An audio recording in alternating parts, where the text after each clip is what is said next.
tardes con todos, somos el Grupo 1 y le vamos a presentar nuestro trabajo final del curso de Historia Contemporánea. En este video vamos a hablarles sobre la evolución del feminismo desde el movimiento sufragista de finales del siglo XIX hasta los nuevos feminismos del siglo XXI. A continuación, mi compañero Almudena. Hola, soy Almudena y les voy a hablar del movimiento sufragista y cómo está evolucionado desde fines del siglo XIX hasta inicios del siglo XX. Primero, antes de todo, el movimiento sufragista siempre ha sido político, eso es algo que hay que tener importante, y principalmente se basa en buscar la igualdad de la mujer ante la ley. Buscando el derecho al voto en sus respectivos países. Sin embargo, hay diferencias en cómo este movimiento se ha llevado a cabo.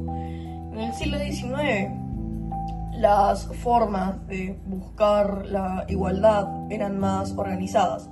Eran mediante la educación, mediante la persuasión de la mujer y de una forma más organizada. Todo esto viene explicado en un artículo que hizo Lastra en el año 2012 sobre el movimiento sufragista. En cambio, ya para inicios del siglo XX, las tácticas fueron cambiando totalmente. Ya salían más a las calles, las mujeres salían más a protestar, por eso es que se veían más movimientos contra la ley, más altercados contra la policía, contra las autoridades. Ya era un movimiento muchísimo más urbano, por así decirlo, ya no era tan centrado en la educación, aunque desde siempre ha sido centrado en la educación. No es como que por que se fueran a las calles dejaran de buscar la educación. Y todo esto lo explica National Geographic en su documental en el año 2025. Así, aunque la lucha haya cambiado, las bases siempre han sido las mismas. Una lucha para la mujer, para romper ese estereotipo de mujer relegada al hogar.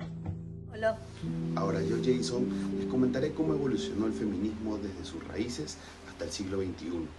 Si el objetivo inicial fue conquistar derechos civiles básicos como el voto, hoy el movimiento aborda una crítica estructural mucho más amplia, como la desigualdad en la cultura, el trabajo, los cuidados y la violencia sistemática, tal como plantea Amorós en el estudio que hizo en el 2005 sobre las mujeres.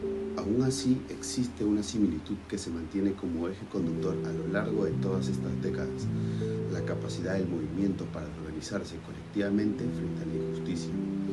Hoy, en el siglo XXI, el feminismo se caracteriza por ser un movimiento global, diverso e interseccional, que utiliza la tecnología y la comunicación digital para visibilizar problemas que antes se consideraban privados, como plantea Castells en el 2012, al analizar los movimientos sociales en la era de Internet. Gracias a esto, la lucha por la dignidad y la autonomía de las mujeres se ha convertido en una agenda política y de alcance mundial. Finalmente, yo soy Boricel y les voy a hablar de los nuevos feminismos a partir de la década del año 1960. En esta etapa, el feminismo cuestionó no solo las leyes, sino la vida cotidiana, bajo el lema "lo personal es político". Una diferencia clave fue la crítica directa a la división sexual del trabajo, un concepto que explica cómo históricamente se asignaron a las mujeres las tareas del cuidado y del hogar, ¿no? Un trabajo no remunerado e invisible, mientras que a los hombres se les reservaba el espacio público y profesional, como desarrolla Valcárcel en el año 2008 en su análisis del feminismo en el mundo global.